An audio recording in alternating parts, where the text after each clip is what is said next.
এখন যে মুভমেন্টটা হচ্ছে সেই মুভমেন্টে একটা লিগ ধরে ধরে জবাই কর, এ ধরনের কোনো স্লোগান দেওয়া হয় নাই। আচ্ছা, স্লোগানটা আমরা চেঞ্জ করেছি এবং বাংলাদেশের পলিটিক্সে এই স্লোগানের ট্রেডিশনটাকে এবারই আন্দোলনে ভেঙেছে। স্লোগানটা যদি একটু পরিষ্কারভাবে আপনারা শোনেন, এখনো আপনারা চাইলে লাইভ করতে পারেন, আই চ্যালেঞ্জ। স্লোগানটা হচ্ছে একটা লিগ ধরে ধরে জেলে ভর। আচ্ছা, কাজেই এখন রুমিন ফারহানা আপা আসলে যে ট্রেডিশনালি শুনতে শুনতে এই অভ্যস্ততা থেকে তিনি হয়তো ওইটা জেলটাকে হচ্ছে মানে ওই জবাইটাই শুনে ফেলেছেন। আরেকটা স্লোগান একটু কানে লেগেছিল, গোলাম আজমের বাংলায় আওয়ামী লীগের ঠাঁই। আমি এটার উত্তর দেব, এটি নিয়ে আমি এটার উত্তর দেব, ঠিক আছে, আমি জাস্ট নোট রাখলাম। তো দেখেন, এটাকে আসলে এইভাবে করে দেখার সুযোগ নাই, মানে পুরো ফ্রেমটা যেভাবে আপা দেখিয়েছেন আর কি, ফ্রেমটা এরকম না। এই আন্দোলনটা মানে কোনো অ্যাগ্রেসিভ কোনো মুভমেন্ট না, এই আন্দোলনটা একটা যৌক্তিক দাবির বিপরীতে মুভমেন্ট, এবং এখানে জবাই টবাই টাইপ কোনো ধরনের শব্দ এখানে মানে কেউ প্রডিউস করে নাই। দ্বিতীয়ত আরেকটা বিষয় আমি মানে খুবই দুঃখের সাথে জানাইতে চাই, সেটা হচ্ছে যে দেখেন মানে আপারা অনেক ফরম্যাট নিয়ে কথা বলেছেন, কিভাবে নিষিদ্ধ হতে পারে, কোন কোন আইনে নিষিদ্ধ হতে পারে, এরপর হচ্ছে বাইনারির কথা বলেছেন। সমস্যাটা হচ্ছে যে মানে এটাকে আমরা মাঝে মাঝে ফিল করি হচ্ছে এভাবে যে তারা তাদের কোনো পার্টি অবস্থান নিচ্ছেন না। ওভার দি ইস্যু কী পার্টি অবস্থান হওয়া উচিত, আপনি দেখবেন যে বিগত দুদিন ধরে এই আন্দোলনটা চলছে।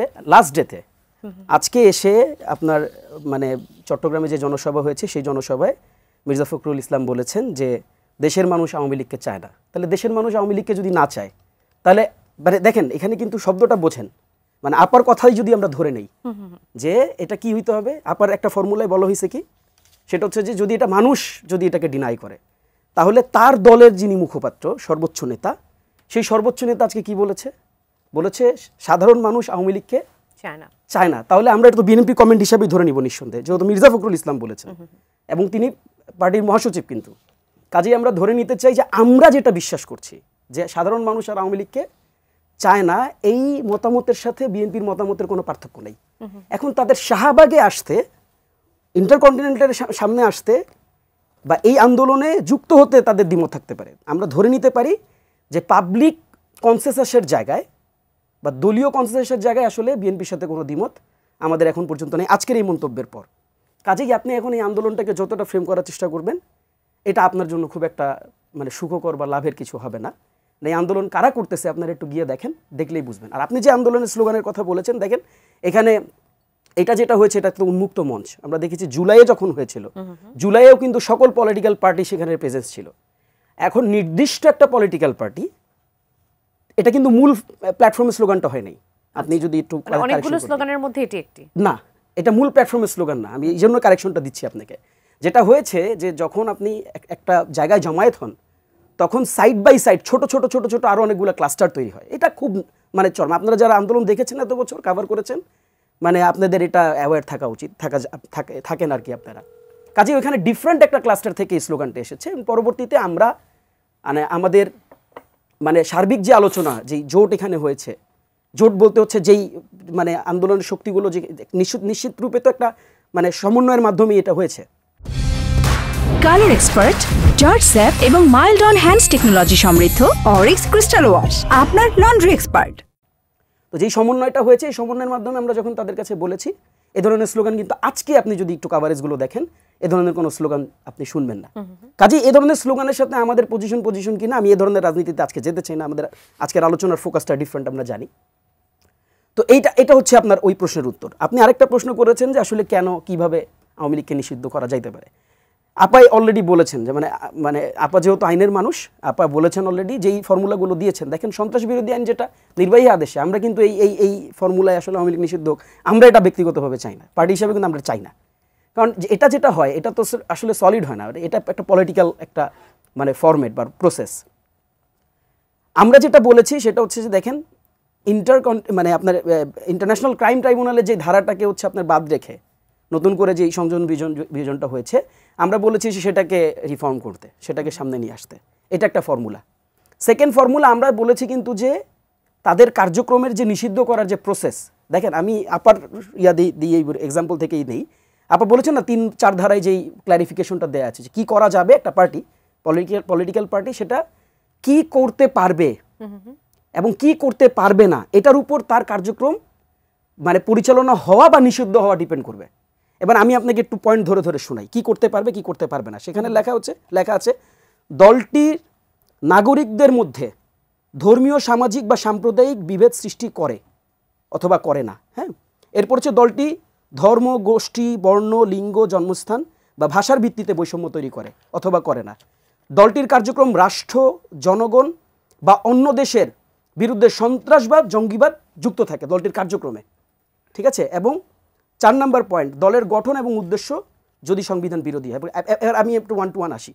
বাংলাদেশে আওয়ামী লীগ ধর্মের বাইনারি করেছে কিনা? করেছে। বাংলাদেশে আওয়ামী লীগ এই যে জাতিগোষ্ঠীর যে বিভাজন, এই বিভাজন করেছে কিনা? করেছে। বাংলাদেশে বর্ণের যে বিভাজন, লিঙ্গের যে বিভাজন, এরপর যদি আমি একটু ডিটেলে যাই, তাদের যে কার্যক্রম, দলটির কার্যক্রম দেখেন, পয়েন্ট স্পষ্ট, দলটির কার্যক্রমে রাষ্ট্র, জনগণের বিরুদ্ধে কোনো কার্যক্রম আছে কিনা। একটা দল একদম সুস্পষ্টভাবে, পিলখানা আমরা দেখেছি, পিলখানার সংশ্লিষ্টতা কাদের সাথে কাদের রয়েছে এটা এখন অনেকটাই পরিষ্কার। আমরা শাপলা দেখেছি, শাপলা নিশ্চয়ই আপনি ভুলে যাবেন না। শাপলার রাতে কি হয়েছে সেটা রুমিনা পাড়া নিশ্চয়ই ভুলে যাননি। আমরা শাপলা দেখেছি এবং সব কিছু ভুলে যান। আপনি একেবারে তরতাজা স্মৃতি 24শে জুলাই গণঅভ্যুত্থান আপনি দেখেন নাই, সেখানে কি ধরনের গণহত্যা হয়েছে আপনি দেখেন নাই, সেখানে কিভাবে করে স্নাইপিং করে, কিভাবে করে একেবারে বুকে গুলি ঠেকিয়ে, কিভাবে করে মানে নির্বিচারে মানুষ হত্যা করা হয়েছে, এটা কি আপনি দেখেন নাই? সেটা কি জনগণের পক্ষের কার্যক্রম? সেটা কি জনগণের সাথে জনগণকে সাপোর্ট করার কোনো কার্যক্রম? তাহলে যেই দল গণহত্যা চালায় সেই দল সাংবিধানিকভাবেই তাদের কার্যক্রম নিষিদ্ধ হতে পারে। এটা অস্বাভাবিক কিছু না, এটা জটিল কোনো প্রসেস না। আপনি এই প্রস্তাবনা দিয়ে আপনি আপনার এই দলকে যেই দলের কথা আমরা আজকে বলছি, এই দলকে আপনি নিষিদ্ধ, এই দলকে প্রথমত তো আমরা বলেছি যে এই দলকে আমরা দল হিসেবেই কনসিডার করতে রাজি না। আমি জানি না, একটা সময় তো জামাতও নিষিদ্ধ হয়ে গিয়েছিল, নির্বাহী আদেশ হয়েছিল, সেটি তো আবার পরবর্তীতে সেটি তো আবার ওই জি আমরা এই জন্যই বলেছি নির্বাহী আদেশের যে নিষিদ্ধের জায়গাটা আমাদের রিজার্ভেশন আছে ওটাতে। এখন রাষ্ট্র কি সিদ্ধান্ত নেবে দে নো ওয়েল, বাট আমাদের রিজার্ভেশনটা এটা একটা আমাদের কাছে যেটা মনে হচ্ছে যে আমরা চাই যে এটা যেন লং লাস্টিং হয়, বিচারিক কার্যক্রম আছে সেভাবেও যদি আগাতে চায় আগাতে পারে, বাট নীতিগত সিদ্ধান্তের জায়গা আমাদেরকে আসতে হবে। আমি যেটা বলেছি, আপনি চাইলেই কিন্তু এই 4-5 ধারায়, যেখানে 3 বা 4 ধারায় যেখানে সুস্পষ্ট ব্যাখ্যাগুলো আছে যে একটা দলের কার্যক্রম আপনার দেশের জন্য সুইটেবল না। আবার দেখেন আরেকটা বড় পয়েন্ট এখানে আছে যে যেই দলটা হচ্ছে সার্বভৌমত্বের সাথে কনফ্লিক্ট করতেছে, আপনি এখন ভারতের সাথে তাদের সম্পর্ক দেখেন, কাজেই আপনি যতগুলো মোটিভ, যতগুলো কার্যক্রম তাদের দেখবেন, সবগুলো জায়গা থেকেই আমাদেরকে সেই সুযোগ আসলে সংবিধান দিচ্ছে। এখন দেখেন আমি মোটা দাগে কিছু কথা বলি, আমাদের রাজনীতিতে অংশগ্রহণ কতটুকু সময়ের জন্য আমি জানি না, আমি ঠিক জানি না যে কেন বিএনপির এই সিদ্ধান্তটা গ্রহণ করতে, আজকে যে মির্জা ফখরুল যে কথাটা বলেছেন, আমি জানি না এটা বলতে এত সময় কেন লাগছে। নিশ্চয়ই তিনি 15 কোটি জনগণের মতামত ক্যালকুলেট করেন নাই, 2 দিনে তো ক্যালকুলেট করেন নাই। এই যে জনগণের যে মনোভাবটা বিএনপি জানতো। এই 16 বছরে নির্যাতিত তো বিএনপি কম হয় নাই, বিএনপির প্রত্যেকটা নেতা কর্মীরাই তো এখানে জুলুম।